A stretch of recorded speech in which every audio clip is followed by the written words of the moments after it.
it seemed like everybody and their mama is coming for Beyonce's throat. And even though I am a stan, girl, it's to the point where it's giving the people ready to take a stand, girl. Let's talk about it. Shawty, come and swing my way. We ain't gotta waste no time now, baby. Put that all in my face. I just wanna bump and grind on you, on you, on you. Want you on my face, so shawty, come and swing my way. Listen, I know y'all want to get to the tea, and baby, we will. But for those of y'all that's been living under a rock, baby, my name is Santana. I only been on YouTube since like 2016. Started off going viral, telling stories about my crazy life. A couple of years later, I started doing ratchet recipes, went viral on TikTok. Then I opened up a channel, Aligning Souls, where I was, using my spiritual and psychic gifts to help the girls and whip them back into alignment. In other words, baby, she's gifted. And see, now I'm here to share all of those gifts on one channel. So I mean, whether it's a deep dive, a commentary video, cooking, music, reading horoscopes, baby, if I want to upload a video of me picking my nose and breathing for 60 minutes, I'ma do it. My house, my rules. I mean, I just ask that y'all follow me over on Twitter so I can stop talking to myself. And before you go and try to seek help and seek therapy, baby, seek me. Go to my website and book yourself a personal reading if you need one. Now, feel free to sound off in the comments, but be respectful and act like you got that act right. Now, this channel is for critical thinkers. We may not always agree. You may not always even like me. But one thing's for sure, your life will be changed after experiencing me. So subscribe. Now, enough of me rambling, child. I think we made it past the part that was needed to get this video monetized, child. Nah, you what we doing. Let's get into it.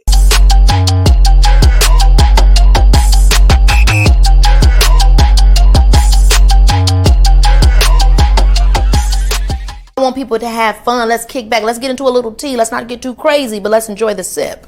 But let's get to the chi-chi, the kiki, the internet bull. What is going on, y'all? It's Santana, aka Chi-Chi. And we are back for another Let's Talk About It. Because unfortunately, y'all is dragging Beyonce. Oh my God. Usually she be scalping us. Okay. Scalping us for our wigs. Child, y'all got her wig in a chokehold. I said, damn, y'all really don't like her. Okay. Listen. We're going to have to talk about some uncomfortable truths within this video. We're going to have to talk about some things, okay? Because I am a stan. Y'all already know. Beehive down. Okay? Beehive down. Okay? But I'm also an artist. I'm also a musician. So it's just one of them videos where it's just like, commentary meets real life, So we're going to do a deep dive. We're going to do our deep dive. But make sure you go and like the video real quick. If I'm for the street set, you want a police if you be my man, nigga. I swear I'm about to can't deal with this, though. I'm halfway at the for the street summer. I swear I'm about to can't deal with this, though. I'm halfway at the for the street summer. I'm about to get naked. Okay, so if you do not know who Miss Tiffany Red is basically a songwriter within the industry. I discovered her from being on this Songwriters podcast with Bridget and Mandy. And I guess, you know what? Let me go ahead and bring that up because we can actually take a look at a clip or two. Okay, a clip or two, so you guys can get like a bit of a background from who the hell this girl is, okay, with the red hair, okay? But red hair, a couple of months ago, do y'all remember? Oh, she was actually on See the Thing Is Twice. I didn't realize that. I did not realize that she was on See the Thing Is Twice. Okay, that's good to know. So a couple of months ago, remember the whole Cassie thing or whatever? She had came out during the whole Cassie situation. And you know what? Let me go ahead and bring that up too. Just in case y'all don't remember. Let me go ahead and bring that up. She was a part of the whole Cassie lawsuit. I don't think people understand what it's like to be traumatized by somebody famous and rich. because you can't get away from them. Tiffany Red has written for the likes of Zendaya, Jason Derulo, and Jennifer Hudson. In 2015, she became friends with Cassie while writing songs for her album. At that point, Cassie and Diddy had been together for nearly 8 years. In a lawsuit Cassie filed last month, she detailed the abuse she says Diddy committed, including physical assault. Red says although she did not know about the alleged physical assault while working with Cassie, she did witness verbal abuse on more than one occasion, one of which took place during Cassie's 29th birthday in 2015. Red says Diddy showed up at karaoke, where Cassie and a group of friends were celebrating. So he had her back into the corner, and he was like cussing her out with his hand in her face. Later that night, Red, who was staying at Cassie's home, says she awoke to screaming. He's standing in the like living room area, and she's there, and he was like, emotional singing, there you are. And I just was like, oh, he's talking to me. And I remember, like, I don't know if you know what his voice sounds like, but like, I felt like I was in the presence of his monster inside. And I remember like looking in his eyes, and I said to him, what did y'all do? Because I could see that she was like really sedated. That was the first time I ever seen her like high before. And then he says, tell your girl she wants some birthday. And we were like, well, I mean, he's saying this to me, and I'm like, well, she doesn't have to have sex with you if she doesn't want to. He was upset. Like, you know, I guess that she didn't want to do with him whatever he wanted. I don't know. I don't feel like I could advocate for myself in that moment. Like, I realized, like, oh, this guy is dangerous. Red says it was only a few months ago that Cassie told her what was really going on that night in 2015, that it all stemmed from the music executive wanting her to take part in what he called a freak-off against her will. What did Okay, so as y'all can see, Tiffany Red has basically been somebody that is pretty vocal.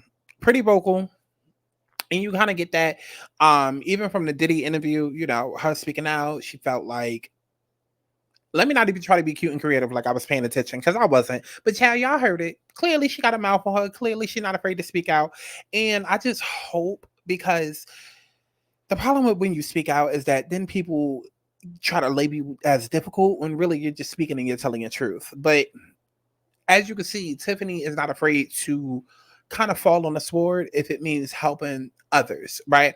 And so about a year ago or 2 years ago, she sat down with See the Thing Is, apparently, I forgot, child, and she sat down on that episode or on that podcast twice.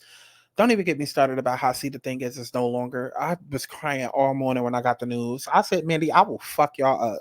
Stop playing with me. I will fuck Mandy and Bridget up. Talking about some creative differences. Chat. Listen, I can do a whole rant about that another day. Anyways, so this is Tiffany Red. Before both of us relocated back to the East together, Coast together pretty much. And you right before we left, I remember you like talking really passionately about wanting to start something, start a nonprofit or a company, corporation, something that could be a home and a community and a landing place for creatives that were lost because there was just no access to the funds that they were owed. So I did want to, I guess, what's the overall? What is it about? Yeah. Okay, so we advocate for songwriters, producers, artists, and engineers. We advocate for everybody. Of course, what's near and dear to my heart is the Black community, of course, and the marginalized community. But we advocate for everybody. And from, I mean, I've helped get people out of publishing contracts to the more politics stuff, like our royalty rates with Spotify, which we don't have any control over. That's decided on in DC with the Library of Congress, I believe it's called. Just from like literally in the weeds in like everybody's day-to-day stuff to the more systemic stuff. Right. Right now we're focused on songwriters. Songwriters are paid, I mean, almost nothing. Right now we're getting paid 0.003% of a penny per stream. Wait, a penny per stream. Mm-hmm. That's Spotify's number. and there, so the reason why there ain't no wait. I'm doing the math. It's not even real money. It's not real money. There's no way there is. A million streams for the whole song is about $200. To the songwriter. For the whole wait. the whole thing. That's for For if we everyone to all- bust down. Yeah. Bitch, you lying.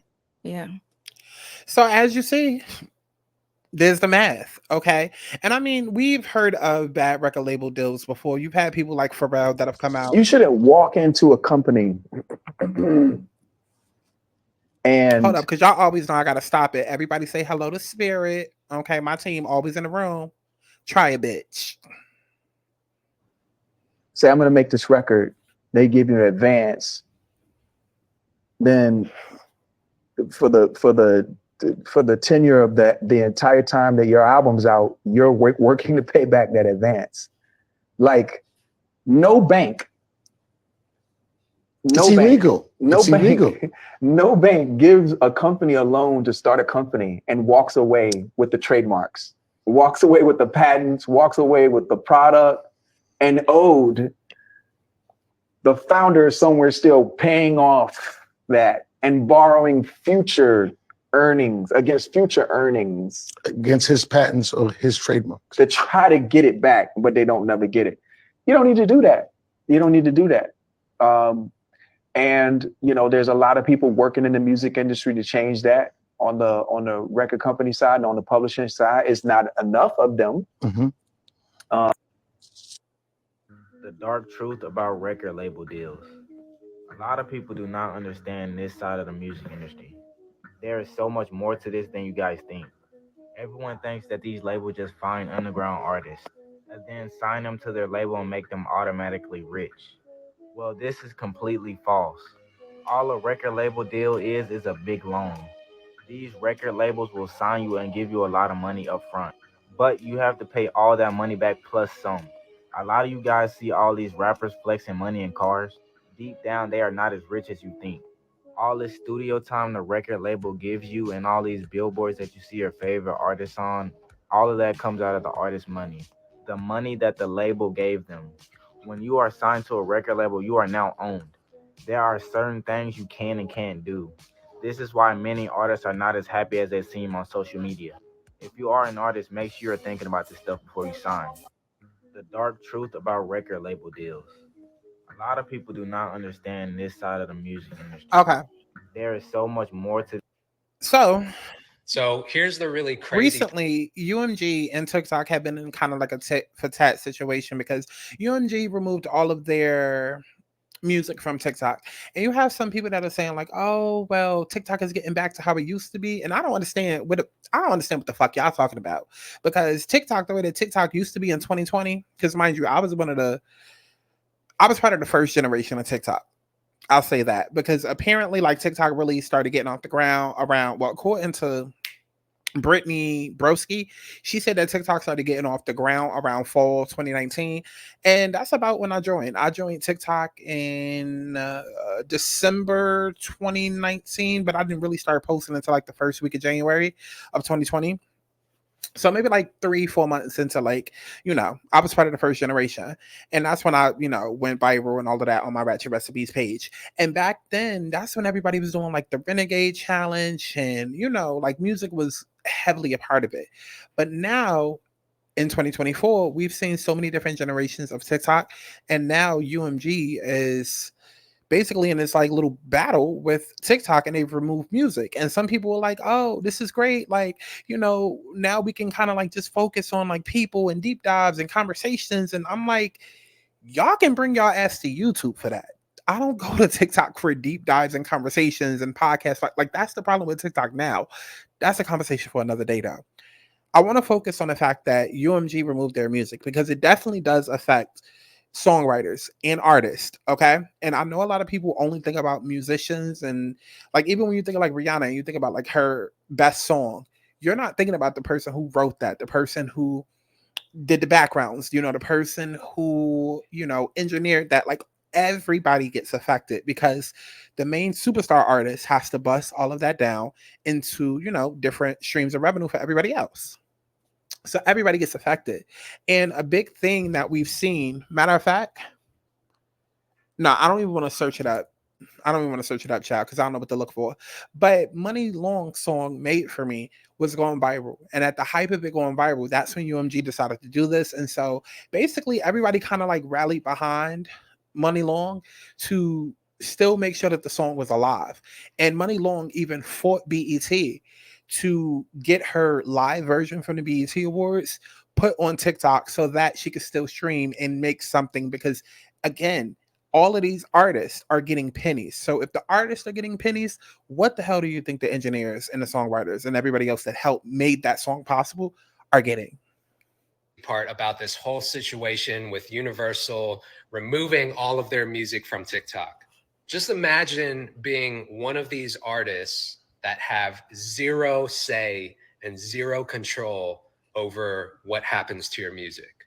In the blink of an eye, someone can just pull the cord and remove your entire catalog from the biggest social media and music discovery app in the world. That's gotta suck. I mean, let's just remove the big artists from the equation, right? Drake, Taylor Swift, The Weeknd. I'm sure they're doing just fine regardless. But keep in mind, there's also a lot of smaller, unknown artists that heavily rely on TikTok in order for their music to be discovered. Even if you're an artist that just has your music distributed by UMG, maybe you're signed to a smaller label that's under Universal and they just distribute your music, you're included in one of these artists that just got your music pulled off the app overnight.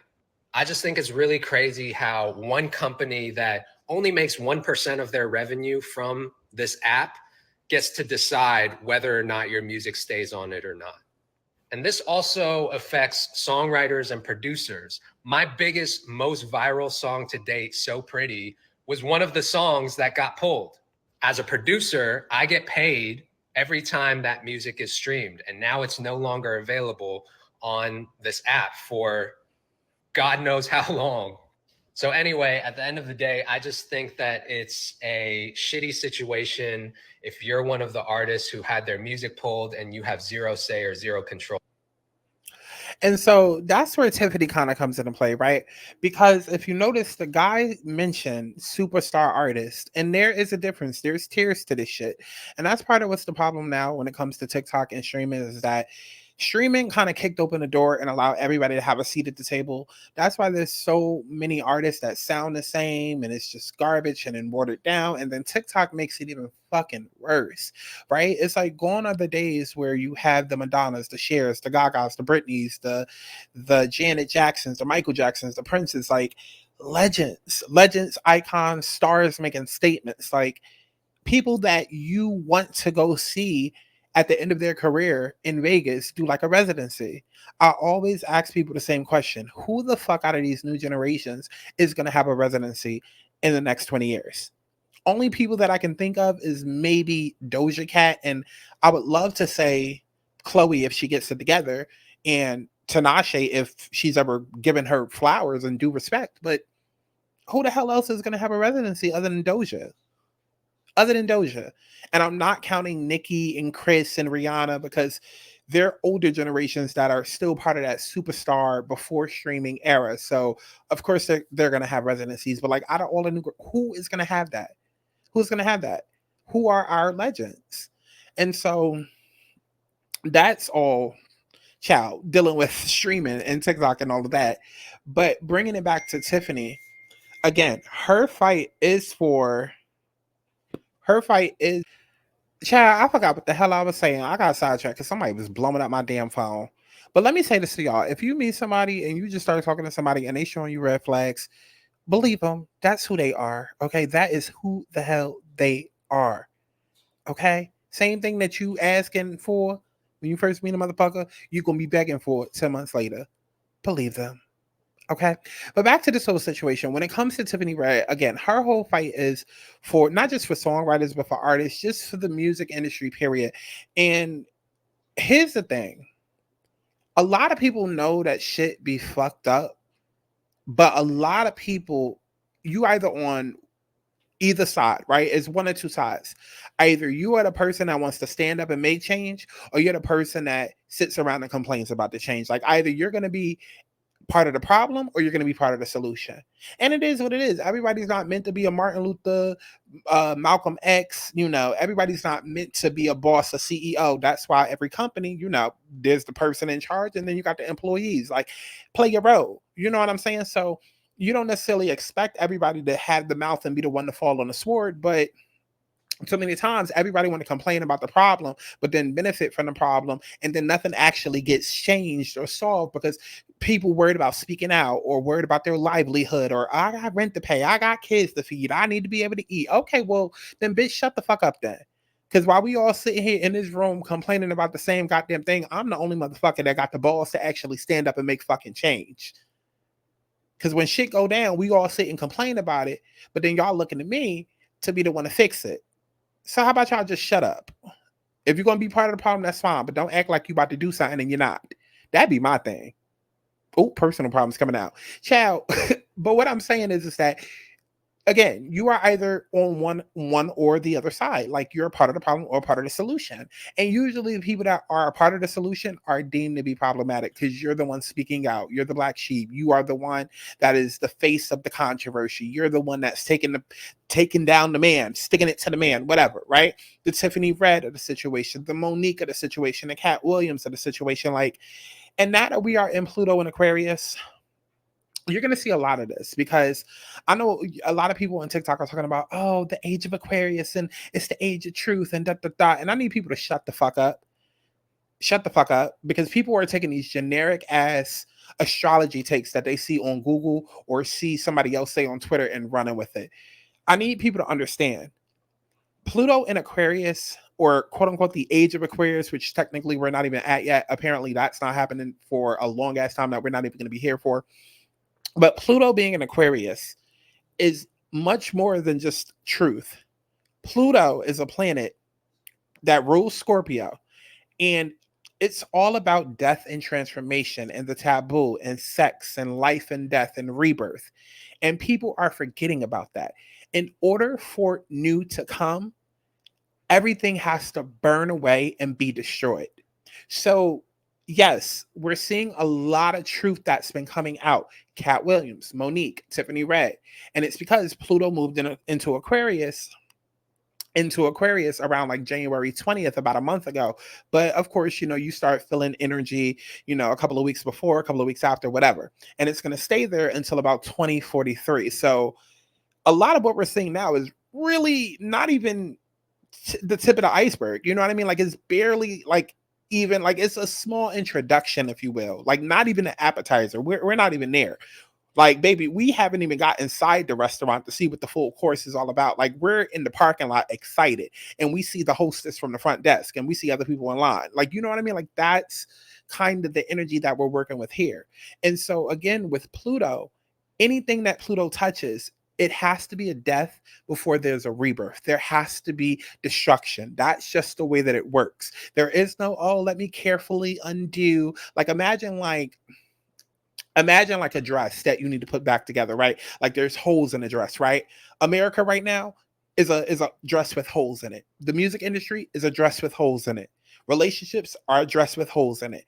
Okay, the comedy industry, a dress with holes in it. And so rather than trying to band-aid it up and patch it up like we've been doing and trying to make shit work, no, baby, Pluto moving into a different sign, okay, is saying, no, baby, what we got to do is we have to literally rip that shit apart and then build it back up, right?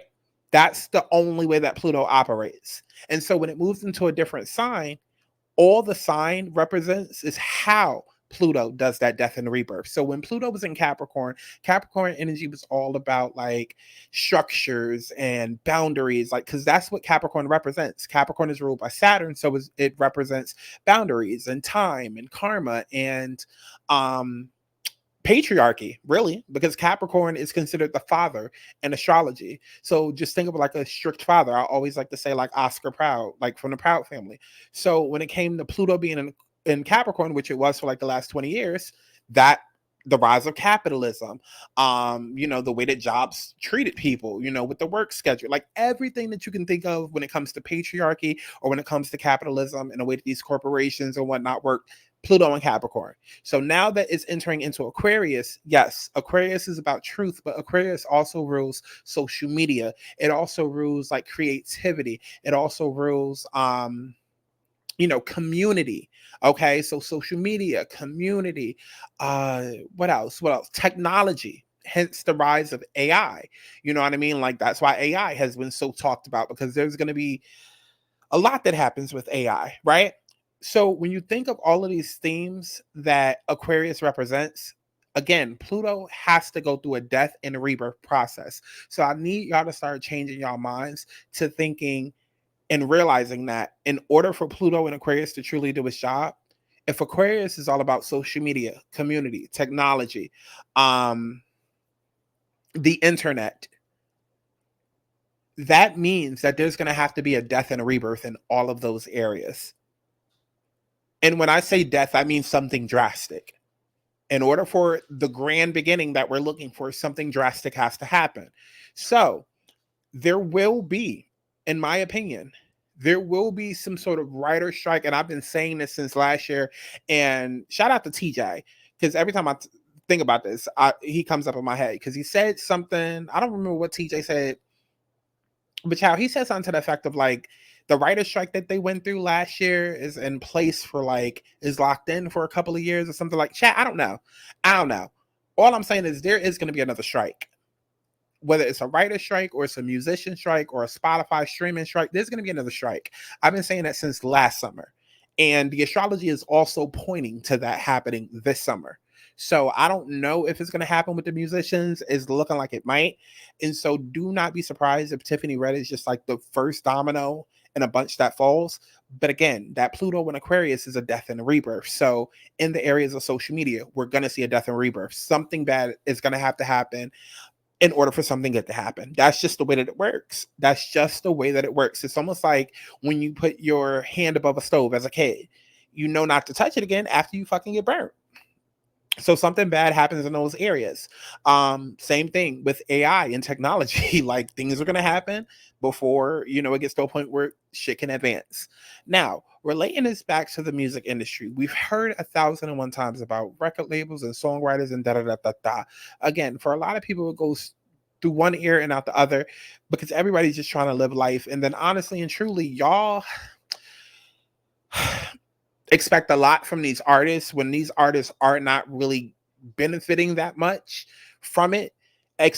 Imagine if you went to work and then had to do 20 other things in order to survive. You would be like, okay, well, what the fuck is the point of this job if I got to work 20 other jobs or do 20 other things just to get a, adequate income? Right? Just really think about that on paper.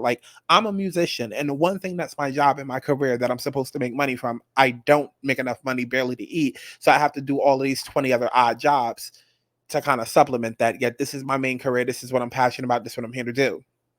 Too many people are only focused on themselves. And so the common response is typically, oh, well, you chose that career. Or, look at how y'all act towards waiters. Y'all be like, well, look at what you're doing. Why should I have to, America is very selfish. It's all about self. And that's also going to go through a death and rebirth process because remember, like I said, Aquarius rules community. And just to give you a real life example of Aquarius and a transit going through Aquarius, when Saturn entered Aquarius, remember I said Capricorn rules Saturn, or Capricorn is ruled by Saturn, and Saturn is all about boundaries and restrictions, right? When Saturn entered into Aquarius, that was March 2020. What happened March 2020? The lockdown. C-19. Okay? So all that selfish thinking and me, how does this affect me? I just want to hear the music, shut the fuck up and sing and write. Don't be coming for, my favorite artist. And all of that is going to get chopped the fuck up. You already see people on TikTok now talking about how they're getting away from influencer and celebrity culture and getting tired of Hollywood. All of that is really going to become a thing because again, Aquarius is community. Pluto is the death and the rebirth. So it's there's going to be a death and rebirth in terms of how we view and treat and act as a community. It's going to be less about self and me. That's Capricorn energy. Capricorn is I'm putting myself first. and get into the bag, and then I can see what I can do later on. How many Capricorns do y'all know that are like unemotional? Either Capricorn, Sun, Moon, or Rising, but like unemotional. Capricorn energy is very much like, bitch, what are you crying for? Let's get to the bag and let's cry later. Whereas Aquarius is like, I see that you're crying, and that's gonna fuck up the project. And so we really need to like get to the bottom of this so we can figure out how we can come to a solution together. Right? It's like, help me help you. Scratch my back, I'll scratch yours for the greater good. That's what Aquarius rules. So everybody's talking about, oh, Aquarius is truth. Yes, but Aquarius also literally means the greater good. It's for the good of the community. So whether people fucking with Tiffany Red and what she's saying or whatever now, you will. You won't have a choice but to. And people are going to be called out. So I wanted to say all of that before we start getting into what it is that she actually said. Beyonce's not going to be the only person that gets called out.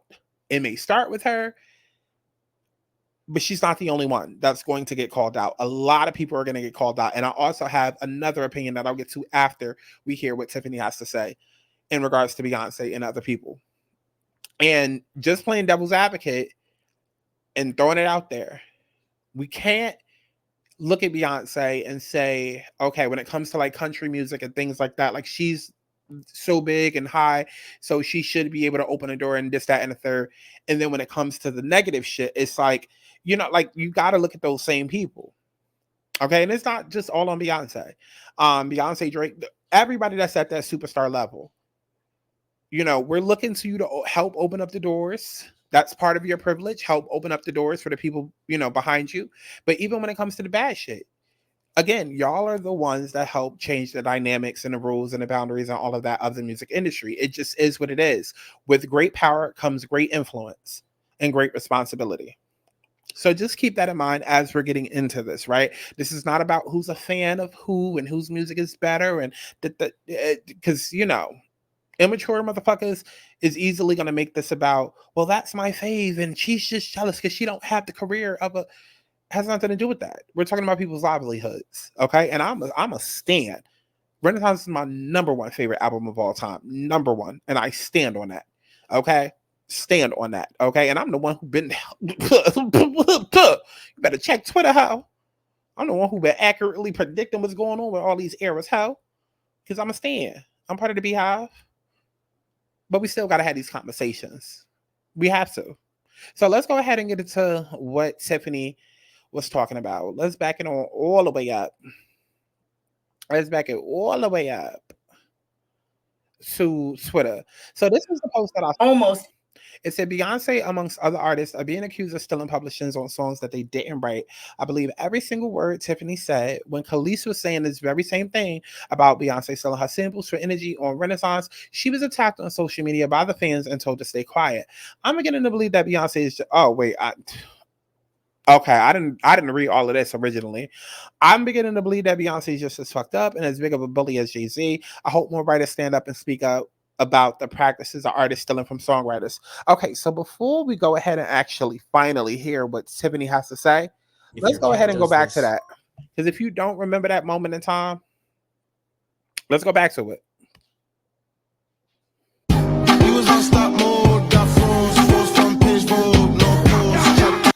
Okay. I don't know if y'all remember that part right there.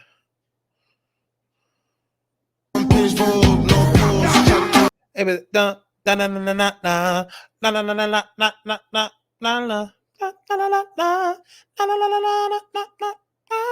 in the day. Okay. Not too much. Not so much Parkwood. Okay, because I'm already on edge and pins and needles with this video. Not too much Parkwood. Don't come for my channel.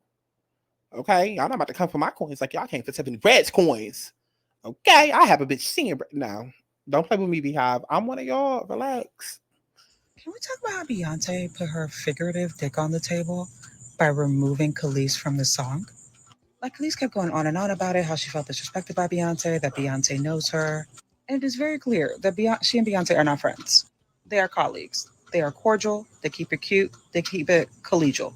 But they are not friends. And Kelis's main issue isn't even with really Beyonce. It's with the Neptunes. It's with Pharrell. So she's been using Beyonce essentially for like energy and like all of this negativity. And Beyonce was just like, cut that bitch out. Just cut it. So the lesson here is don't waste time responding to people you know who are, one, committed to misunderstanding you, and two, the vibes are off. Just exit the situation. Just politely exit stage left. There's no need to continue any kind of dialogue. Like, this is huge Virgo energy, and I love it. It's huge Earth sign energy, huge Virgo energy. I love it for Beyonce has been called out by Kelis for interpolating her 2003 hit Milkshake without her permission. Someone was like, oh, that's a collaboration between B and Kelis. No, it's not a collaboration. It's called thievery. The song Under Fire is Energy from Beyonce's new album, Renaissance. I said, what did I say? My milkshake brings all the boys to the yards, and damn right. Zed found out through one of her fan pages. From one artist to another, you should have the decency and the common sense and the courtesy to call. Notably, Kelis is listed solely as a performer and not a songwriter on Milkshake. She also called out former collaborators Pharrell Williams and Chad Hugo of the Neptunes, who have writing credits on both Milkshake and Energy. You want to talk about Pharrell time? Oh, cause I'm happy. I'd be happy too if I was stealing all kinds of folks' publishing and rights to songs. Kelis points to the situation as a larger problem within the music industry. It happens to a lot of artists. It happens all the time. And I think that really something needs to change. And this just might be the fuel that I needed to actually do it. Right. Let's keep going. So that goes to let me know. No. I need somebody. Come on now. What's up, singer friends? So they said Beyonce and Kelis was having beef. Let's talk about it. I want to talk about this because I think there's lessons for us as independent and new artists to learn from this story. So what's the tea? Apparently, Beyonce and her team sampled one of Kelis's older records for Beyonce's new Renaissance album. You can look up and see which song was sampled for which song. That's not the important part. What's important to note is that Kelis had no idea that this was going to happen.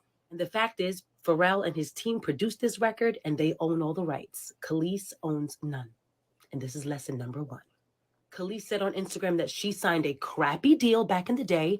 She believed what they told her was in the paperwork, didn't read it, and signed. Red flag!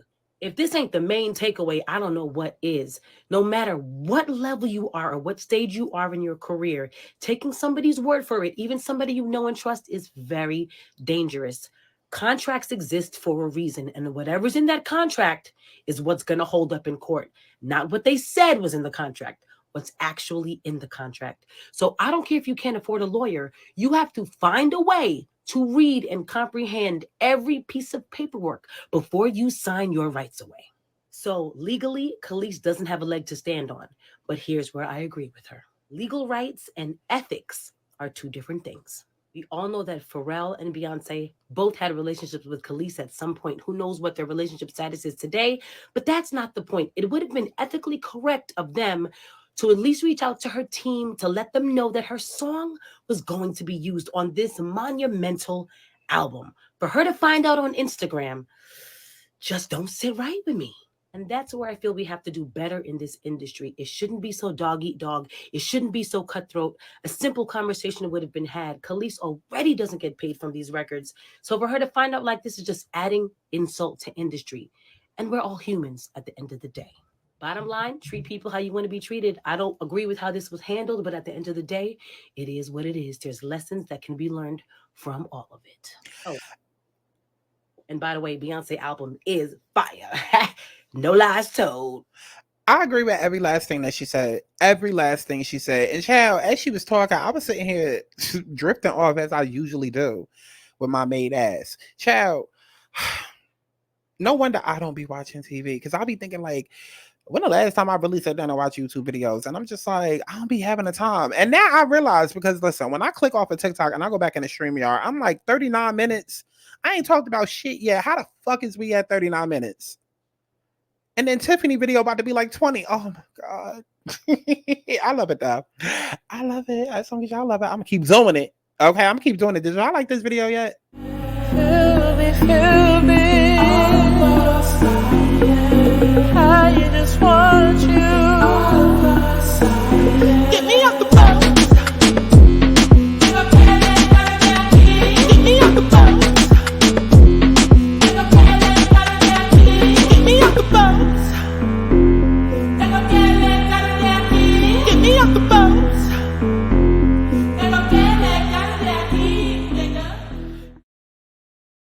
Let's go ahead and get back into Tiffany, okay? Almost. So we are going to address Jay-Z and Beyonce and all of that after, but we got to get into Tiffany and what she said, okay? And go ahead and get you a snack. Get you a stack and come on right back, in the words of my mother, Wendy. Because, baby, as you can see, this video was 15 minutes, okay? And you know I'm going to talk for 15 hours. So get you a snack, cook you some dinner. It ain't like y'all be doing shit. Go put that shit in the motherfucking oven cooker, what you call it, the crock pot. We got time, girl. Every record that I have done, I have written when the artist was not in the room.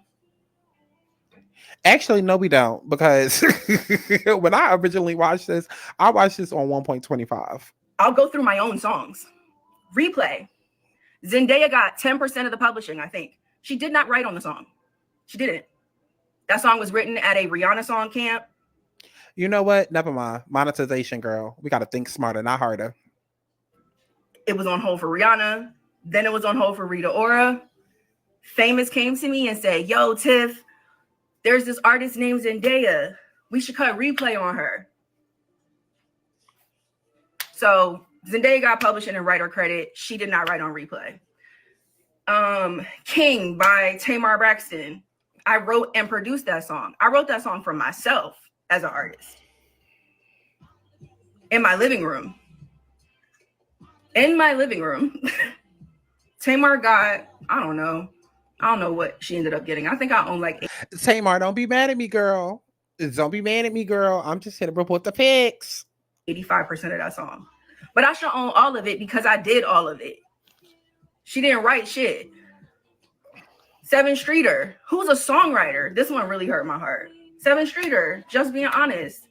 Me and Mansour did that song. It was originally called Bitch. I wrote that song by myself. I'm not even really a big co-writer like that. I prefer writing songs by myself because I don't know. I just prefer to write like that. So I have a lot of records that I have placed that either have one co-writer on or that I've written solo dolo, right? Seven ended up with 10% of that record. I fought like hell for her to not have any of the publishing because she didn't write anything on it. Publishing is my only source of income. I didn't even, and by the way, none of the artists that I've mentioned have a career anything close to in music Beyonce. None of them do. But the reason why I'm bringing up my experience with every artist or almost every artist that I've worked with that has taken publishing that they did not earn on the songs that I wrote for them is because there is a precedent that's set. The reason why I called out Beyonce is because Beyonce is the Michael Jackson of our generation.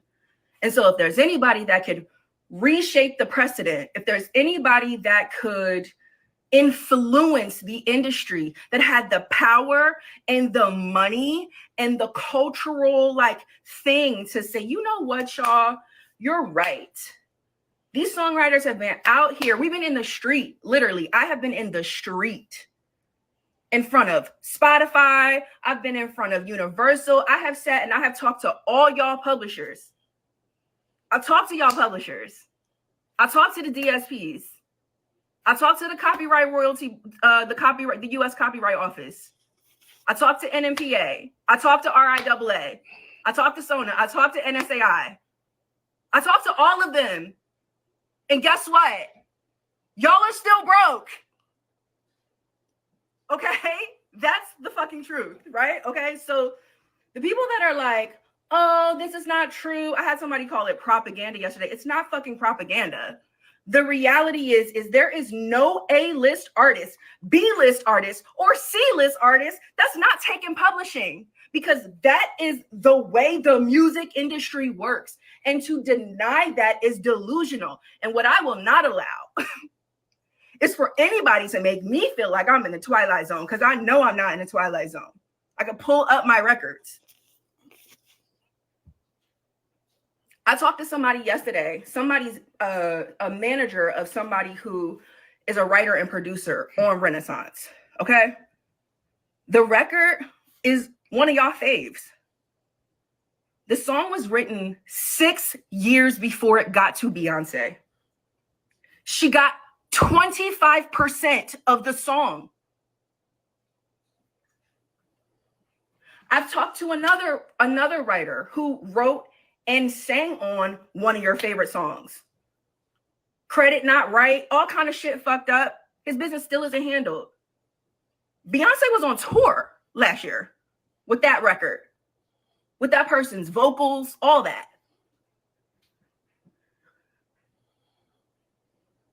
I'm not crazy. And here's the thing. The reason why people who work for Beyonce don't talk is because they're all on NDAs. Because that's also how she works. She silences people so that nobody can speak. I'm not a writer that's written for Beyonce. I haven't shot my shot at Beyonce because I'm not willing to give her any publishing. Not because I haven't had the opportunity. I've had the opportunity to work with everybody. And I've turned down a lot of stuff because I'm not willing to play these games. There's a massive power dynamic happening. Please don't act like it's easy to negotiate with Beyonce and her team, because it is not. If that was the case, there would not be so many people coming to me like, Tiff, this is how much was taken. Shit is not negotiable. It's not. These are the terms, which means, okay, cool, then we work for you, Beyonce. So that means you're an employer. But either way, to imply that the artists do not have to be responsible for the business practices that they exercise with songwriters, to insinuate that the only way you are treated fairly is if you are managed by one of the gatekeepers is bullshit. It's bullshit.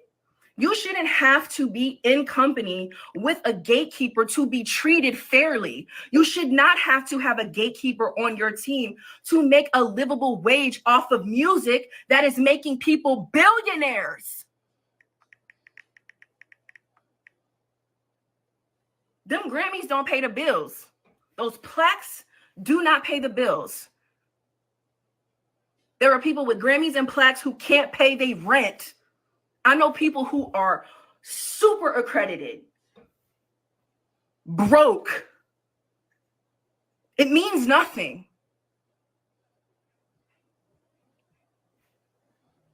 Trust me, I know.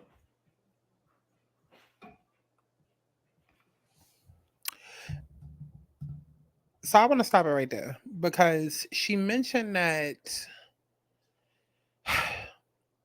because his was going to start getting tricky.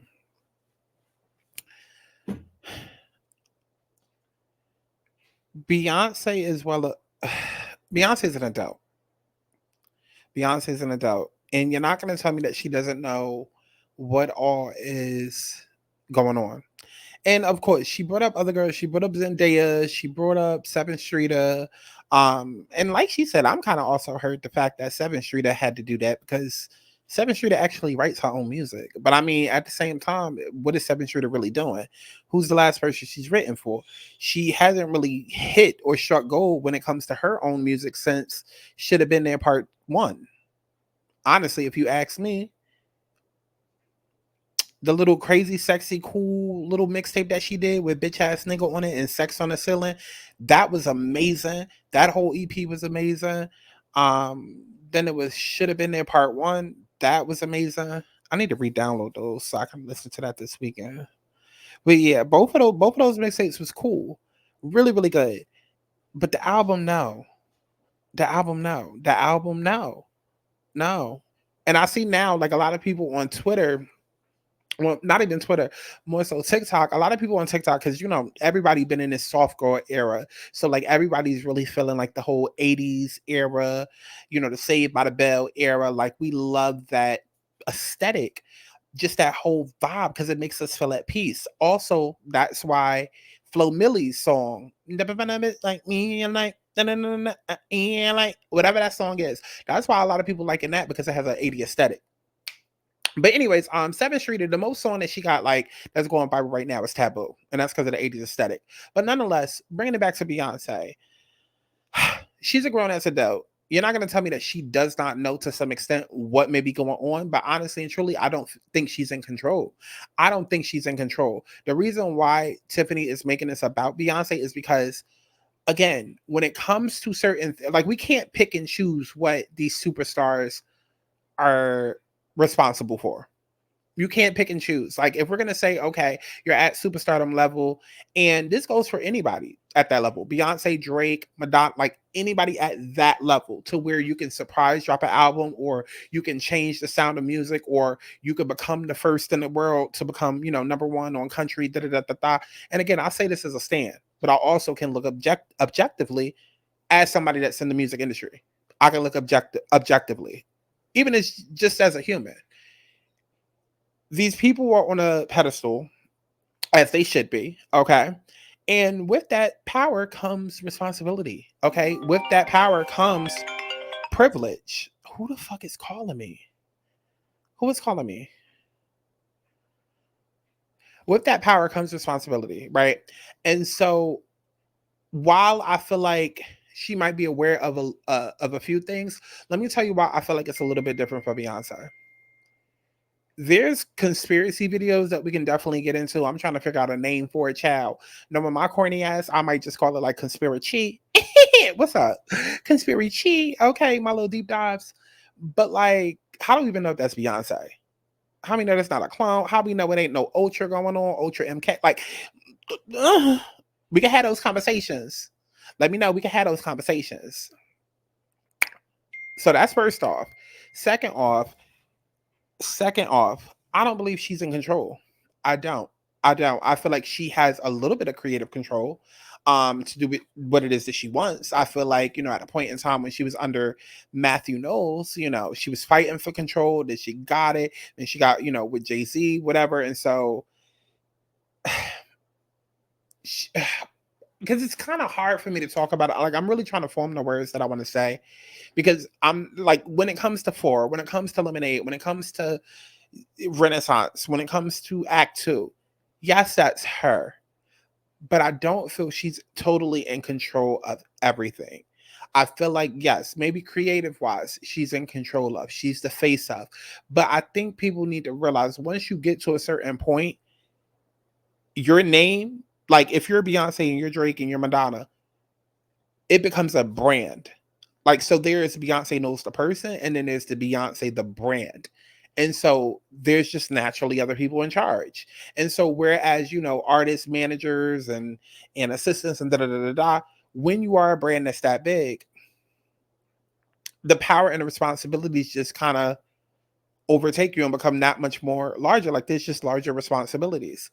And at the same time, too, once you cross over into the billionaire demographic, I also feel like there are people that are in control of your money, in control of your business. And hold on, because somebody is blowing up my motherfucking phone. Okay, my bad. I had to take care of that phone call. Okay, so I actually want to read from my Twitter, because I was stumbling over my words, child, trying to figure out what exactly to say. But I wrote it down. Thank God for Twitter. So to the original post on Twitter, I said, I honestly don't think it's B that handles that, though. I think that's all. Wait, and actually, to make it more clear, let me read what this person said. They said, I'm beginning to believe that Beyonce is just as fucked up and as big of a bully as Jay-Z. I hope more writers stand up and speak out about the practices of artists stealing from songwriters. It be your own fucking people that do you the dirtiest. So I replied saying, I honestly don't think it's B that handles that. I think that's all Jay-Z, if not someone else with more control and more money above her. Not that she's not aware of what's going on. I just think that she plays her part because it's all part of a bigger production. And I say that objectively, knowing Holly weird, okay? Because even when you think of Diddy's a billionaire, a black billionaire, quote unquote. He doesn't own all his money. He doesn't own all his businesses. And that's a whole, like, really, like, I know I always say it, that's a deeper conversation for another video, but it really is, because again, once you cross over to a different tax bracket, y'all can call it Illuminati, y'all can call it whatever the fuck you want to. You reach into a different territory where, yeah, they're going to be monitoring your ass and making sure you don't fuck up or you do certain things. And I'm not one of those people who hate billionaires, because, there's a certain demographic of people. And shout out to those of y'all that watch See the Thing Is, you'll kind of know what I'm talking about, because Antoinette even though I love her, she was one of those people that would always say she hates billionaires, because you'll have people that would be like, okay, I hate billionaires because you had to step on somebody to get to where you are. And I don't necessarily feel like that's true, but I do feel like that happens a lot. And once you get to a point of being a billionaire, part of the way that the rich stay rich is by eating the poor. We've heard of that 1,001 times. And so they cut corners in different ways. And again, I honestly, I really don't believe that it's Beyonce. I don't. And I'm not saying that because I love her or because I'm a stan or because Renaissance is my favorite album of all time. I'm not saying that. I honestly don't believe that that's all Beyonce there.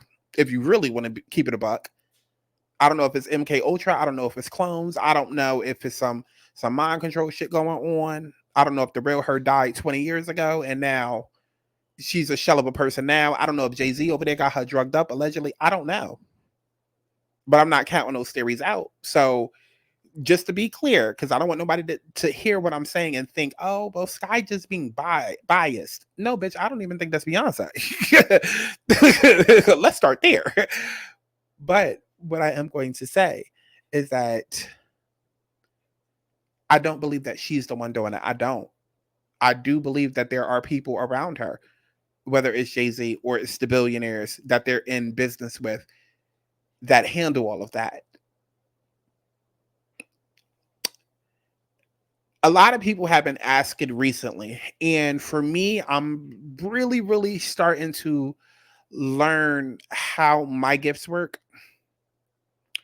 because I've been gifted forever, but it's so random, and I'm starting to notice that it's not as random because, enough coincidences, then it's not random. So I'm starting to notice certain things. And so when certain things start to trend in my life, then it's like, okay, those are downloads for me. And one thing that I'm recognizing a lot of people do lately is they've been asking if Beyonce is happy. And like truly, truly happy. And I ended up saying something when she first, and I would go and find a tweet, but I was one of those people that was tweeting every show, every new angle that we got of the Renaissance tour. So I would be here forever searching for the tweet. But when the Renaissance tour first got off the ground, yes, we all knew that her foot was fucked up. Yes, we all knew that she wasn't going to be performing as hard because of her foot, whatever. But because I'm psychic and intuitive as fuck, and I read energy, I was getting a vibe from her energy where I was feeling like, I don't know if this is her, or like, it just felt like the shell of a person. It did. And as the tour went on, then she got to the US, then the real her came out. Now, I don't know if she was drugged up, literally because of the medicine or what. I just know that the energy that I was feeling wasn't pure. It felt extremely vulnerable and extremely thin, if that makes sense.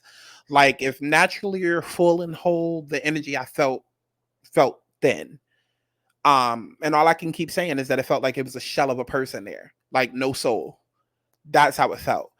And I'm not talking about anything in a physical, like where it's like, oh, I'm overworked, I'm tired, and I've been, because I there are people that will try to take this conversation and keep it on a 3D plane, and nothing about me exists on a 3D plane other than me speaking right now in my physical body. And so when I say I was feeling certain things, I'm talking about outside of she working 24 hours a day, 7 days a week. No, I'm talking outside of that. And if I was to take that and add it back to what I'm saying when I say I don't feel like she's in full control, again, I don't know if somebody is over there keeping her drugged up. I don't know. If somebody was to provide that to me with more evidence, it would be like, okay, I'm open to listening to the and there are plenty of theories out there. Like we could really get into it. You could do whole TikTok deep dives on what people think Beyonce is like. And we can in other videos, you got people saying that she's a witch, and then people throw that word around, not really knowing what it means. And I'm just going to say this. I don't feel like she's in control. I don't feel like she's in control, let alone full control. And I feel like there are more powerful people, that are in control of her, maybe in control of their overall pot of money. You know, even if you have like $20 billion, right? I feel like maybe you're only allowed at like 1 billion. And if you want this other 19 billion, or in order to stay as a billionaire, you gotta play by these rules. And I'm not saying that those rules are shit on this person and do this, that. No, that's not what I'm saying. That's not what I'm saying. I don't know what those rules could allegedly or possibly be, because once you get to a certain point of status and stature, it's a whole different ballgame that none of us have ever seen or dealt with. But it does exist. It does exist. And a lot of times when you don't want to play the rules and by the rules and the games of Hollywood, then that's when, you know, you end up getting outed as a pedophile, or, you know, they try to say that you're a pedophile. They try to say, you know, you slept with a child, or, you know, you a domestic violence case, you know, then women start coming out, oh, he did this to me, or he beat me up and did that. Like, that's why it's like, you know what I'm saying? Especially if you already have something in your past from way, way long ago, can easily doctor up some documents, get a couple of crisis act. Like, there's a lot of y'all still believing that a lot of these crises that have happened in, and I'm not going to say nothing, like, I'm not going to say which, because I don't want my channel to get flagged, but it's a lot of y'all that still believe that a lot of these crises that have happened, that have affected America, were real. You know what I mean? So I'm just going to keep saying there's a show within a show that goes on. There's a show within a show that goes on. Not everything that you see is real. Not everything that you're told is real. Not everything that you think is real, that you've learned, is real. Okay? So that's how I feel. And then I kept going and I said, people, first thing to do is bring up people's success, but more so their money. And while, yes, B definitely has that power to change and shift culture, people also got to understand that billionaires don't become billionaires on their own. And 9 times out of 10, there's more people with more money. There's people with more money and control that keep them on a string. I wholeheartedly believe that with my gut and my soul and my intuition and my soul, my whole being. And anyone past a certain level of money will end up playing their part, because the second that they try to get too cute and creative, there's always someone more powerful behind the scenes ready to drop a scandal that overtakes them. That's when you get the pedophilia, the rape, the drug, the crazy, etc. allegations. And we've seen that how many times? When you don't want to play by the rules or play by the game, okay, cool. They slept with this person. They beat this person up. They took advantage of this person. Oh, they're crazy. Lock them up. Mental. Oh, they're going psycho. Like, and it's not to say that every case that we've seen that that person isn't abusive or doesn't have psychological issues, because sometimes, maybe, again, we're talking about Hollywood. Sometimes, just because I already know that you're the type that might act up, I'm going to be 10 steps ahead and have somebody in your corner. That's what you call a handler. Okay, that's what you call a handler. Look at Justin Bieber and his wife, Hailey Bieber. That's what you call a handler. Just in case Justin decides to act up, we already got somebody that you already done let your guard down with, that's right there with you. And she's already instructed on what to do in case you step out of line. Whether that be messing with the food and then poison you somehow through that, and then it affects your brain chemistry. And I'm not saying she's doing that. I'm not saying that she's doing that. I'm not saying that as a fact. I'm just speaking hypothetically. But this is what goes on in Hollywood. It's all connected. It's all connected, because at the end of the day, it's all about money. It's all about greed. So when we have these conversations about people not getting paid and this, that, and the third, as a songwriter, as an artist, as a musician, I empathize with Tiffany. I get it. I also get her wanting to speak out and voice the concern, and also, you know, fall on the sword for the good of the people. I get all of that. But also at the same time, I also understand the deeper shit that's going on. Because intuitively and psychically, I'm tapped into that as well. You understand what I'm saying? It's like, it's not as simple, and I don't know if it'll ever be as simple. And again, Pluto and Aquarius, death and rebirth. Okay, in 2020, when Saturn and Aquarius happened, as well as some other transits since 2019, a lot of light workers have been waking up. And when I say light workers, I mean like people that were brought here for a specific divine mission, you know, whether divine masculine, divine feminine, you know, you're gifted, And it doesn't mean that everybody has to sit down and deal with like tarot cards and oracle and energy and that type of metaphysical way. No, a lot of people that are gifted, they are then sent out into the world and they become your teachers, your doctors, your lawyers, your entertainers. 9 times out of 10, they become your entertainers because that is the most digestible way of getting the information out there without being deemed cuckoo crazy or people, gaslighting you that it's not true. You know what I mean? Hence why things like The Simpsons are so popular and, looking at all of these different movies that kind of put the truth right in front of your face, but in a digestible way. But I say all that to say, in 2019, a lot of people woke up. And if you think of it like a high school, you had a whole bunch of new freshmen that came in, right? Now, 4 years later, those people have graduated. I was a part of that class. And now there's a new freshman class that's about to be introduced. But whereas in 2019, it was just like this one big group. From now until about 2030, there's going to be multiple groups. So multiple freshman classes. So different pockets of people that are all waking up all over the world. So right now, Tiffany probably will get a lot of flack and, again, be the one to fall on the sword, but there will be a lot more people that will wake up and intuitively know what to do, or whether we're talking like literally wake up, like the people around her that were scared to speak up before, they'll wake up and now have the comfortability and the okay from God. Okay, knowing that they're going to be secure to then go and speak. Because that's going to be part of the Pluto and Aquarius and the change that needs to happen. Because eventually change is going to happen. It's going to happen. And if that means that some of our faves get taken down in the process, that might be something that happens. Because a lot of people keep talking about like the death of celebrity culture. And that's, definitely possible. Definitely possible.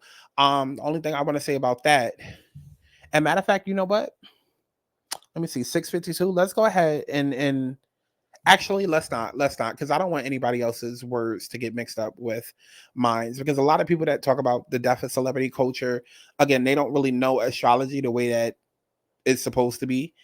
And they're looking at the death of celebrity culture as like, oh, Hollywood is going to go away completely, and musicians aren't going to exist, TV stars aren't going to exist, and that's just not realistic. That's not reality. Celebrity culture will always be around. That's just a part of the universe. That is just karmic law. That's a part of the universe. People are gifted with certain things because your gift is not for you, it's for other people. So there's always going to be entertainers and singers in Hollywood and money, and like that's always going to be a thing. But the way in which you view these superstars like Beyonce, like Taylor, like Drake, like Madonna, like shit, like the way that they're put on a pedestal and viewed is going to change. And a lot of this may be the reason why it changes. Because again, that Pluto energy is that death. So before the rebirth, there has to be massive destruction. It's like, imagine like a building that, for lack of better words, but just to paint you a visual, think of the famous date that everybody in America knows. Think of a building still standing. Think of what you would have to do in order to rebuild that. You would have to take a bulldozer, considering the huge damage that was done to the buildings. You would have to take a bulldozer to knock it down to then rebuild. That's exactly what Pluto is. Is like, I can't just try to patch it up anymore. Like, I gotta come in with the bulldozer and boom. Okay, so let's get back into Tiffany. I remember having a conversation with the writer who wrote on. It was at 6:52. 6:52. On what was the record Beyonce did after or before Renaissance? I can't remember whatever the record was. I remember talking to one of the writers and talking to them about how much of the publishing she was taking. And this writer was like, look, Tiff, I don't want no smoke with me. Like, I just let her take the publishing. That's bullshit. All of these writers that you guys see celebrating in the studio with these artists posted up in pictures like, yeah, everything is all good. Those writers are being exploited. Those writers' time is not paid for. Their services are not paid for. Their contribution to the sound recording is not paid for. Their first use of the copyright is not paid for. Their fucking parking is not paid for. Their fucking lunch is not paid for.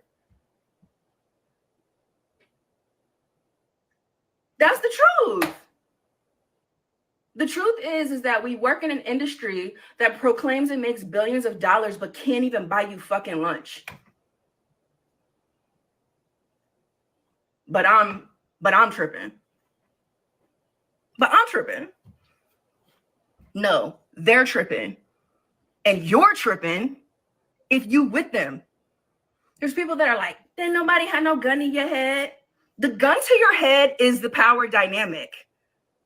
Think critically, y'all. Don't I always tell y'all that? The gun to your head is the power dynamic. Talk about The it. gun to your head is your livelihood. The gun to your head is being excluded and ostracized and retaliated against for even trying. That's the gun to your head. They don't need to put a gun to your head anymore. Because they control everything. That's the gun. You being silenced, that's the gun.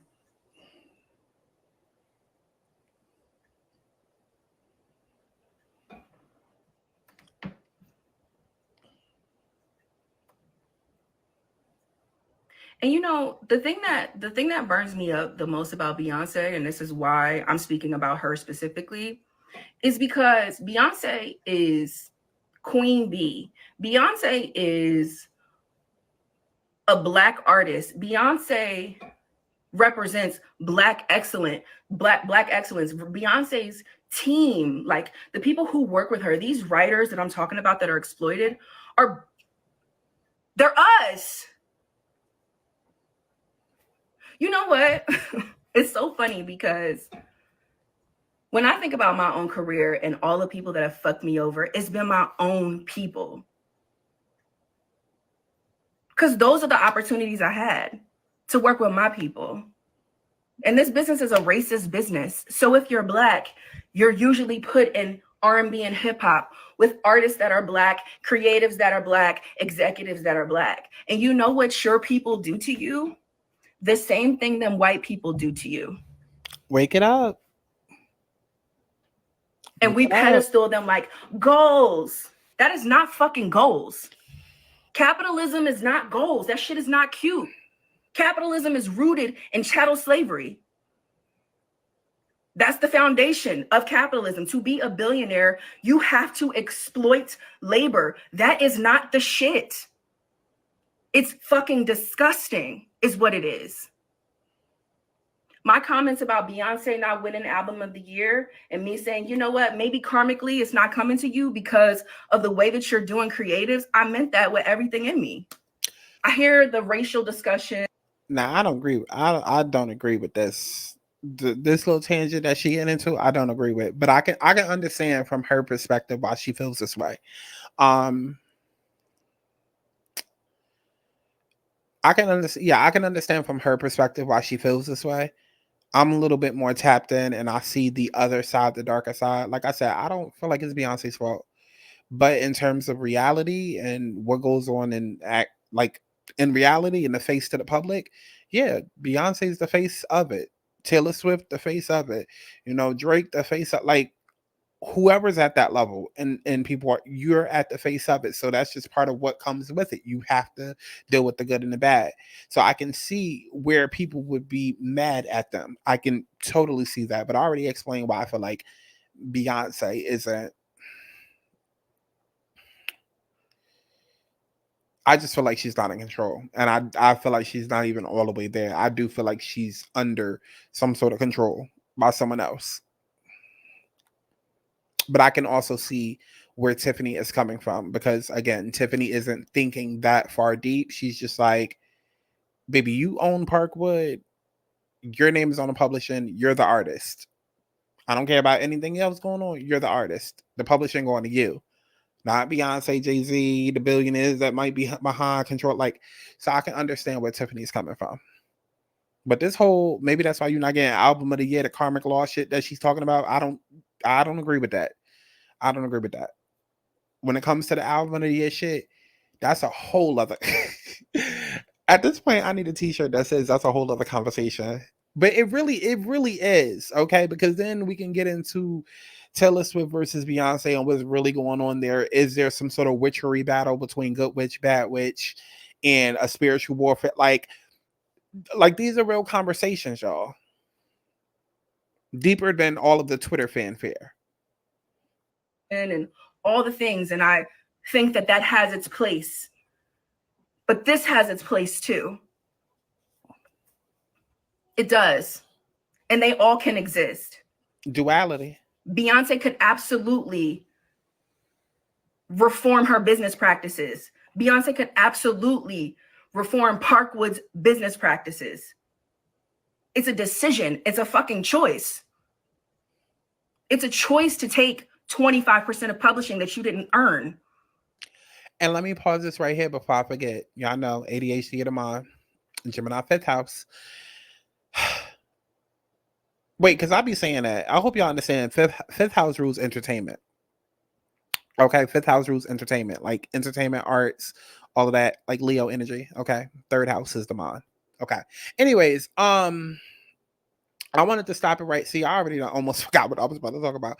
I wanted to stop it right here. Okay. First of all, to tell y'all I like the video so I can remember what the hell I was going to say.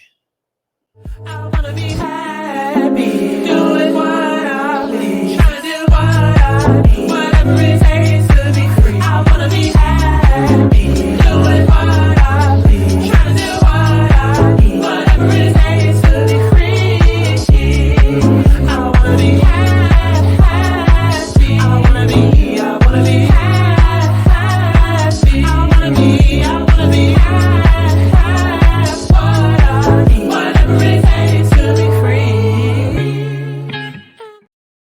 Child, I was too busy dancing to the damn song that I forgot.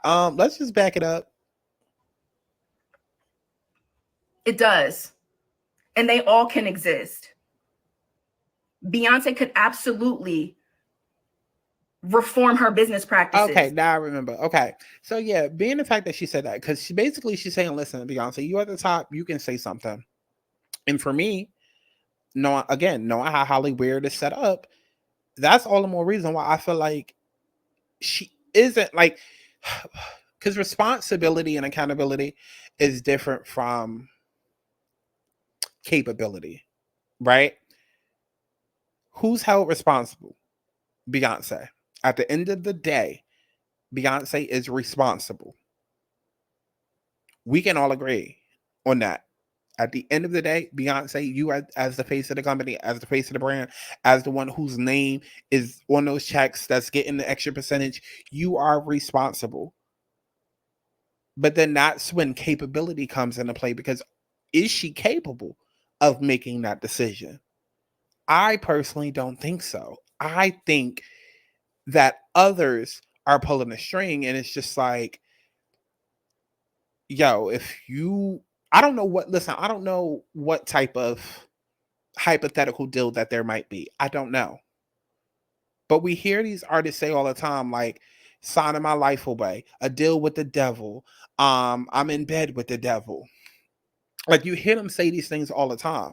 And it's because of these shady ass deals and things like that. And I need to be able to wrap my mind around somebody who's literally, Renaissance is all about liberation.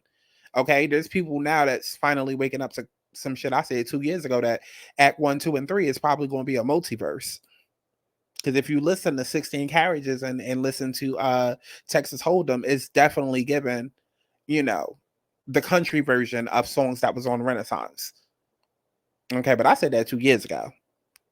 Okay, like I said, follow me on Twitter, because I be predicting shit, okay, and being right every time.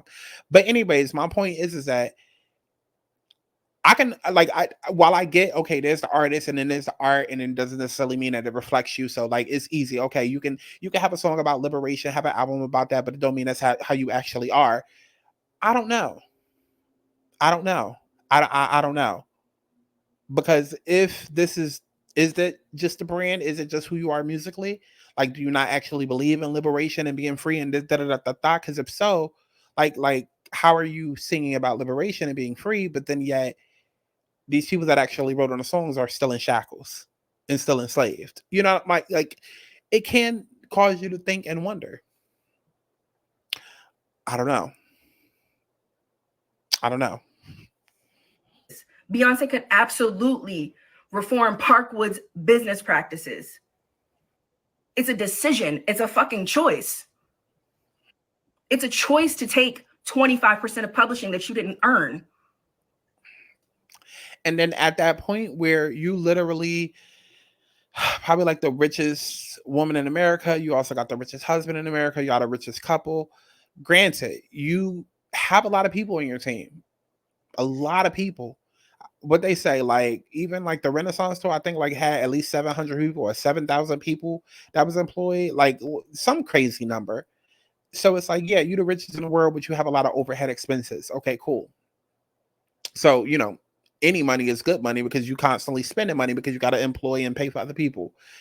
But at the same time, it's just, I don't know. I'm just playing devil's advocate and throwing things out there to help support my theory. Okay. Because that's, like I keep saying, I don't believe it's Beyonce. I don't.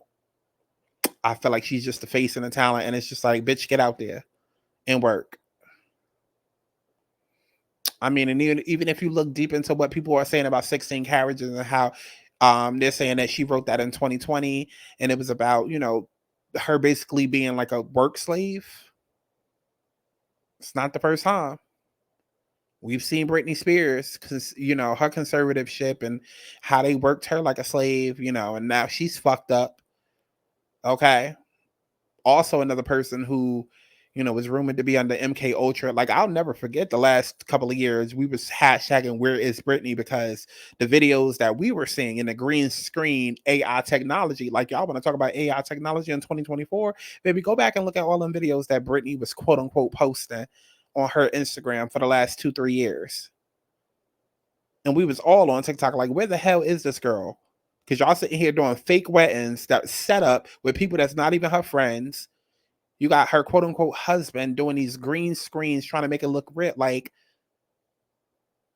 so when you have all of this type of shit going on, that's the angle that I'm coming from. It's like, Beyonce can't be in, like, I just don't see it. I don't see it. I just don't like it. It's given free Britney, free Beyonce. That's what it's given for me. And don't be surprised if that ends up being a hashtag or that's something that people start screaming one day, is that something comes out to where you realize like, oh shit, like Beyonce in a similar situation as Britney. You never know. That's wage theft. That's what that is. That's bullying. That's abuse of power. That is the power dynamic. That's the gun. People out here think they're going to lose their opportunities, lose their jobs, lose their relationships, lose everything trying to negotiate. And y'all fucking know that shit. And to act like that's not the case is so, like, for me, like, that's the shit that gets me riled up. Like, people are always like, oh my God, why are you not scared? Because I'm fucking mad. What you're not going to do is try to make me feel crazy, because I know I'm not crazy. And I hate to say this, but I could... I don't even know if I'm comfortable saying this or if it's right to say, but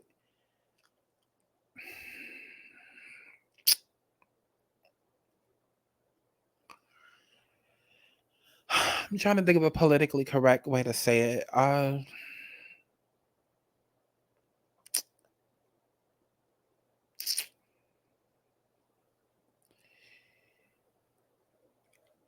Tiffany just said, people ask her, like, is she scared?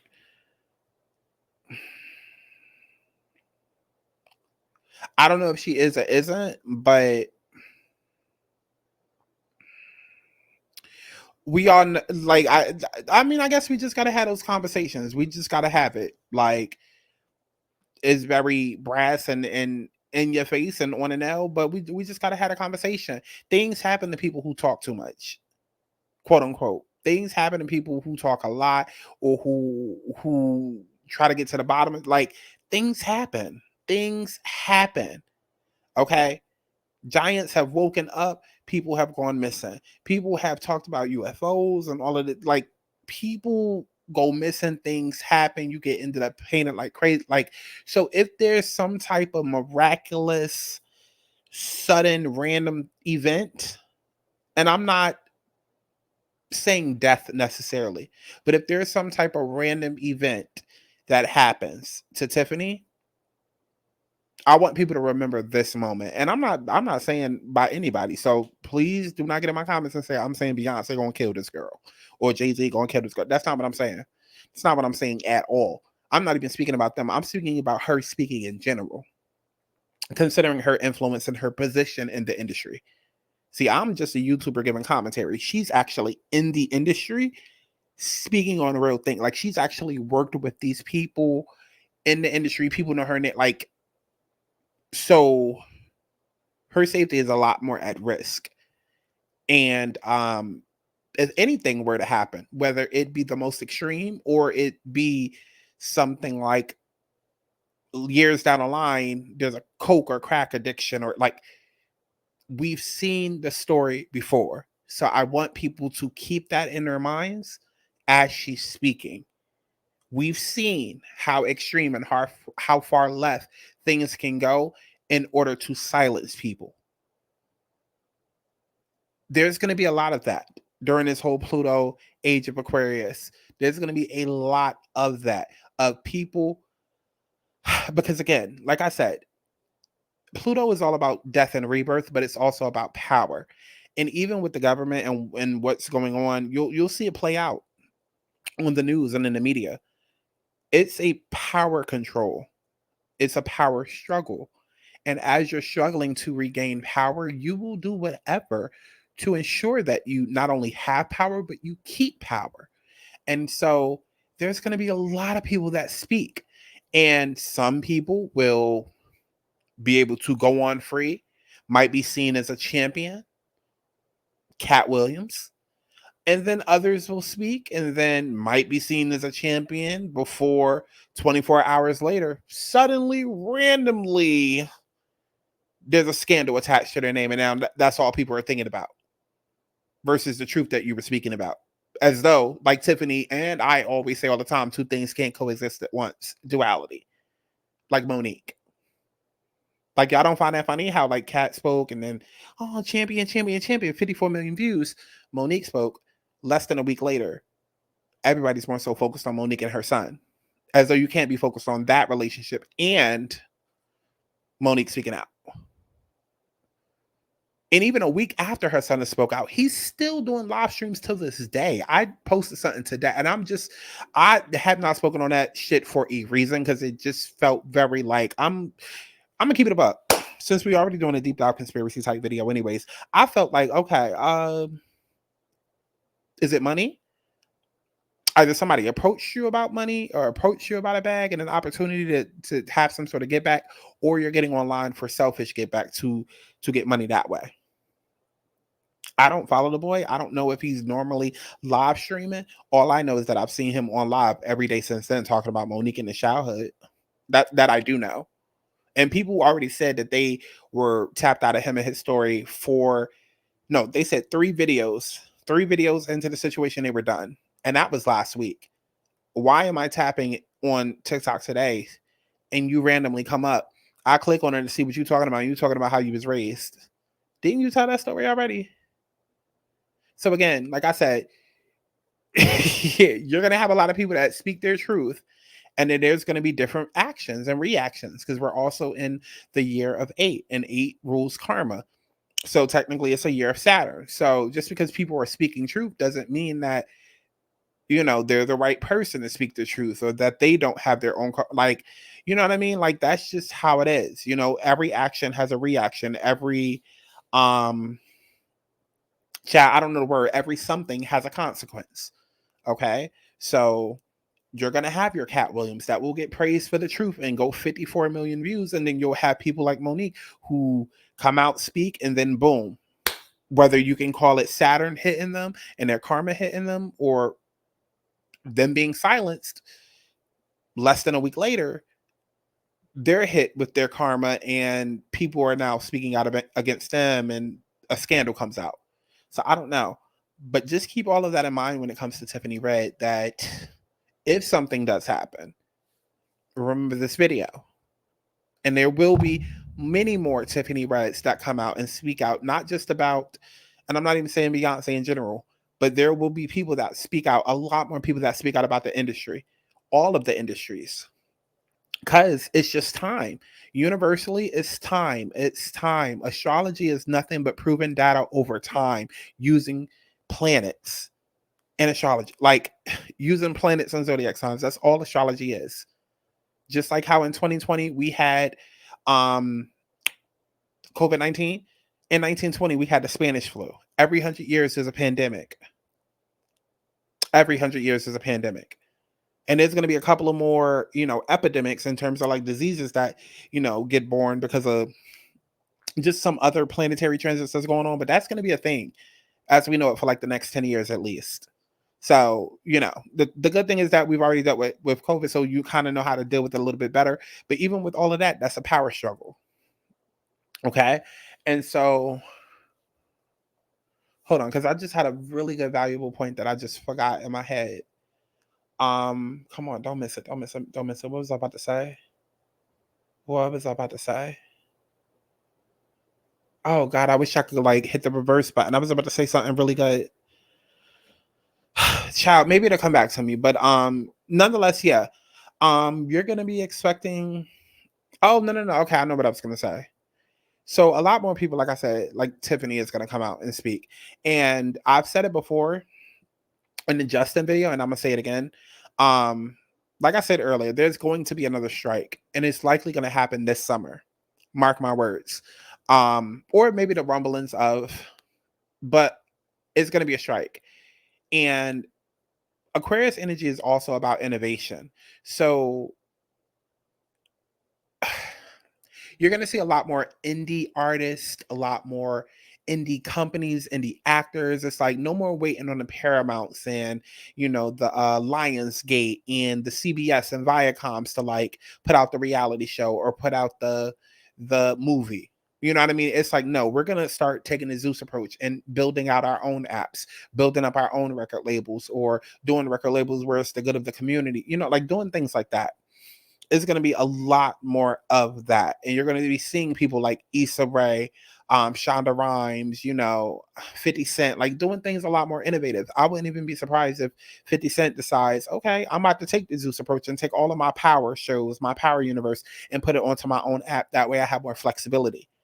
Do not be surprised. It's going to be a lot more innovations just like that, because that Capricorn energy of patriarchy and masculine energy and boundaries and restrictions and just everything that comes with that masculine energy, like it has to tear away. It has to, because it's not working. That capitalism is a masculine, patriarchal, Capricorn, Saturnian type of trait. And it's just time for that to be done away.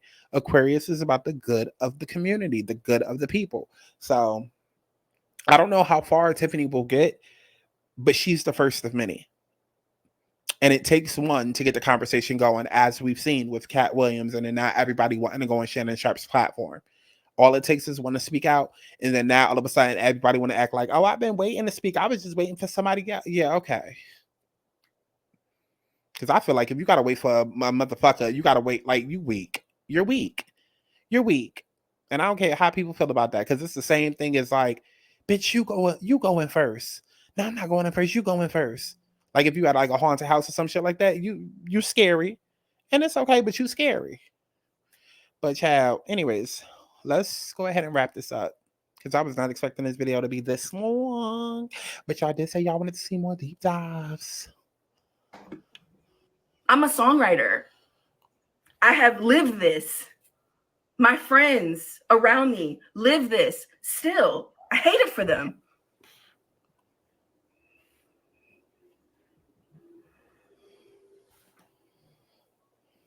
There are artists that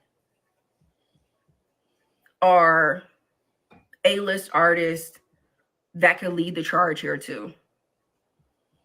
I'm not saying wait on Beyonce. I'm not.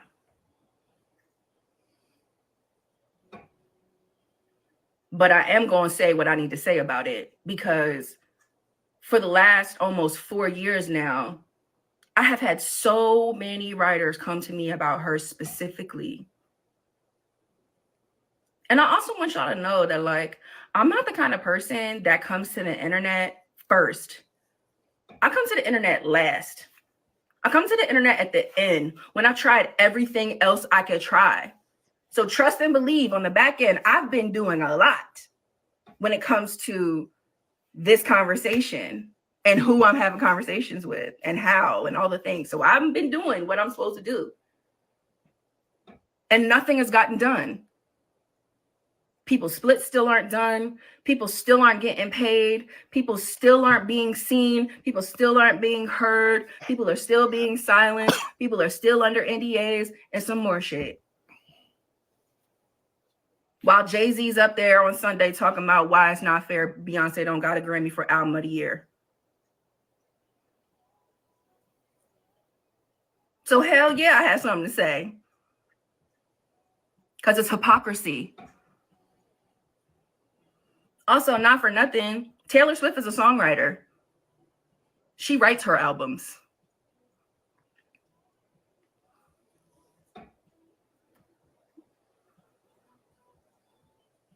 Yeah.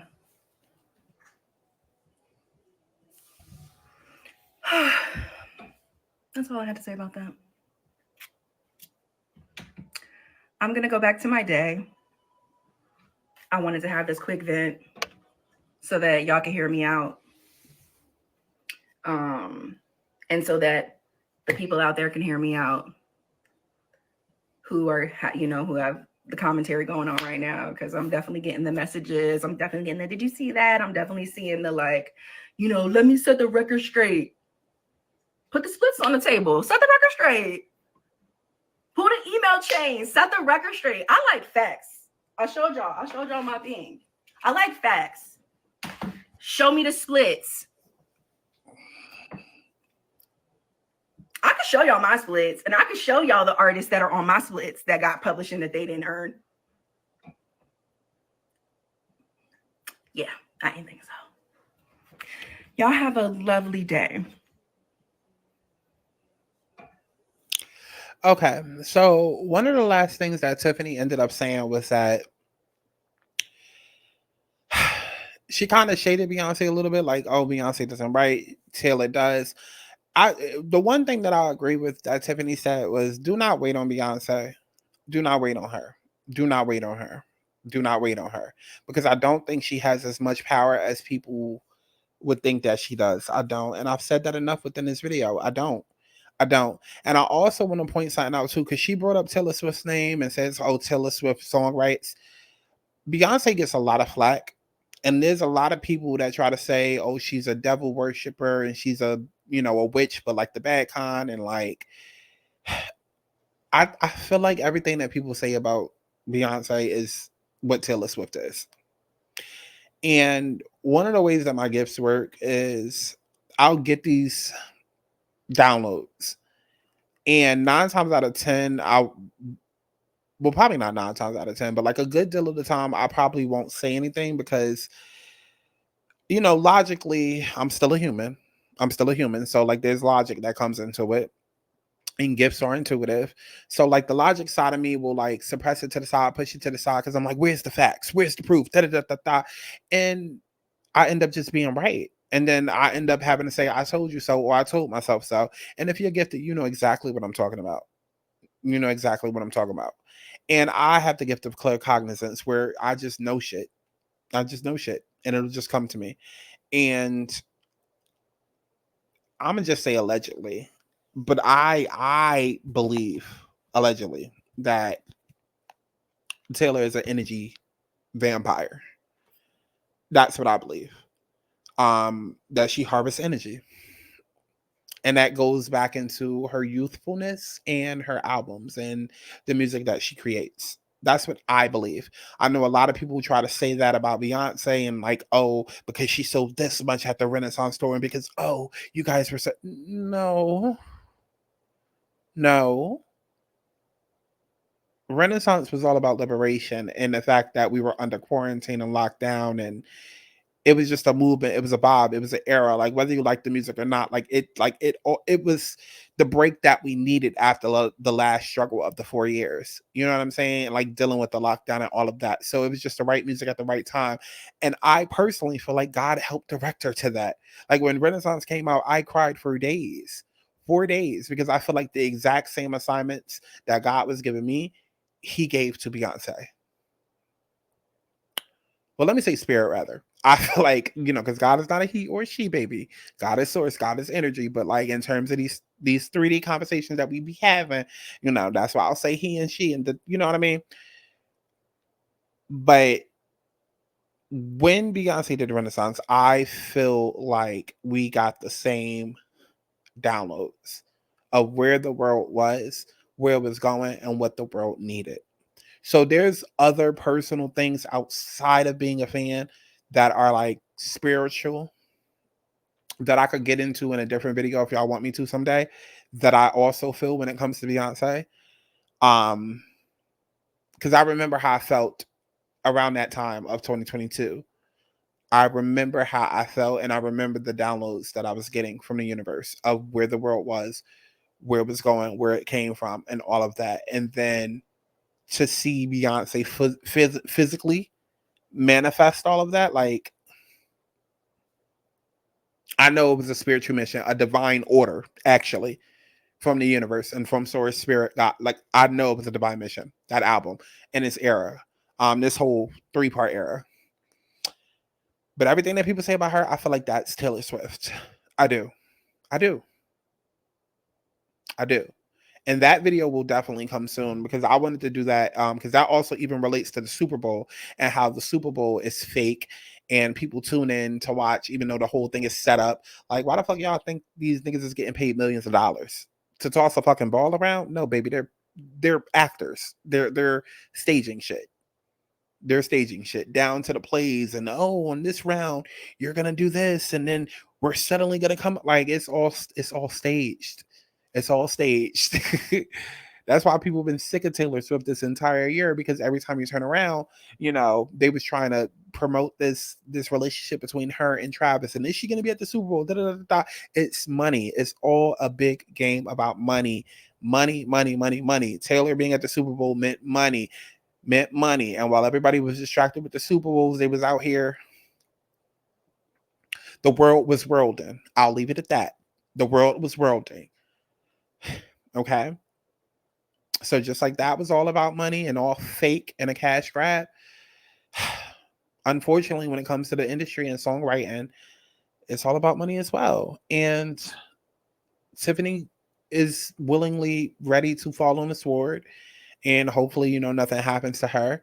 Because this wasn't the only thing that came out. This was not the only thing that came out. There's some other news that came out that I don't know if it made it to the blogs, but some other stuff that came out dealing with Oliver and Maddie that I'm not even going to touch on to get into.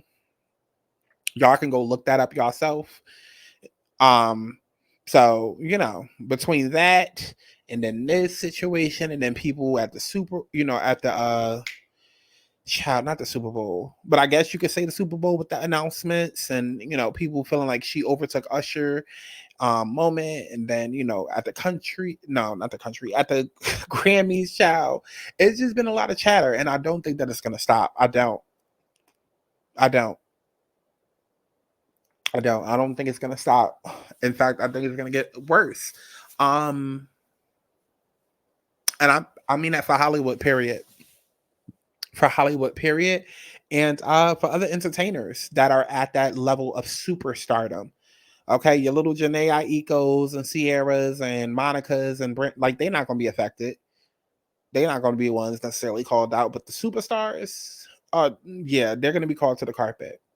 So I hope y'all enjoyed this, child.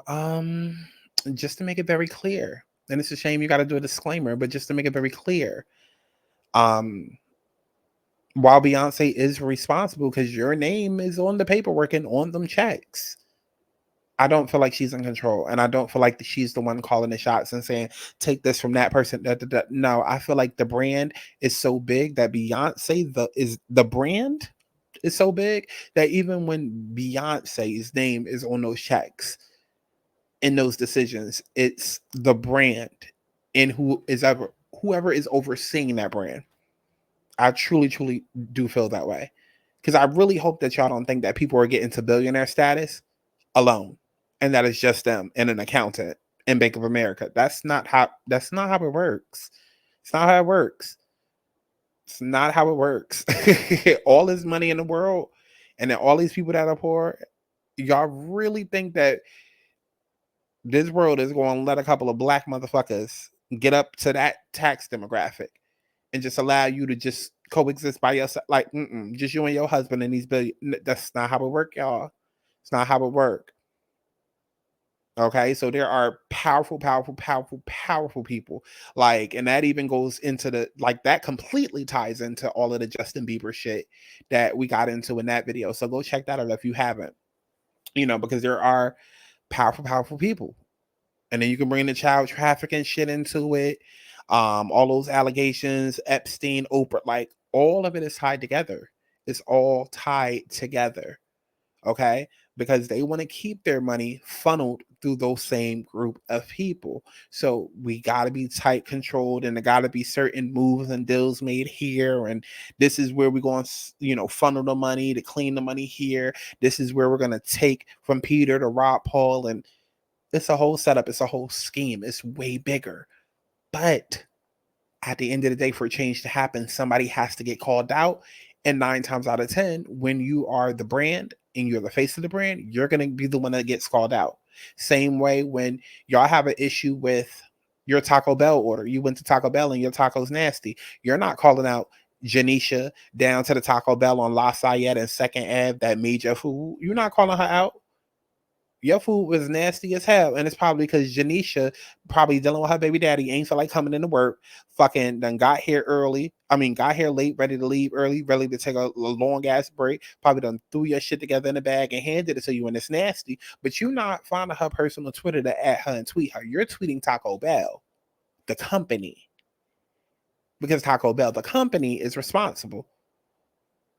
You know what I'm saying? Like, it's one of those type of things. It's one of those type of things. So, fan or not, stand or not, your favor is going to get called out.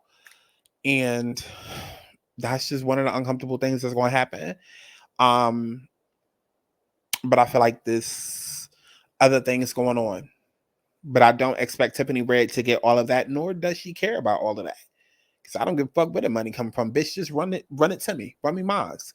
So, let me know down in the comment box below what y'all thought about all of that. Who knew I was going to be sitting here for 2 hours, child? A bitch get the yapping and can't shut the fuck up, okay? Child, do they pay people to... They do. It's called a podcast, which we going to get to one day. Just keep running these numbers up so we can get to a podcast someday, okay? Since everybody and mama want to fucking cancel their podcast, I guess it's time for me to officially start mine. Let me know in the comment box below what y'all thought about all of this, and y'all better run this shit up, how y'all kept asking for more deeper dives. So here you go. I'll see you in the next one. Universal bad bitch, everybody language. Everybody knows she the mud bad. Universal bad bitch, everybody language. Everybody knows she the mud bad. Universal bad bitch, everybody language. Everybody knows she the mud bad. Universal bad bitch, everybody language. Everybody knows she the mud bad. Fuck it up, love it how they cutting up. Now these niggas swimming up, but wasn't when I'm coming up. Fuck it up, love it how they cutting up. Now these niggas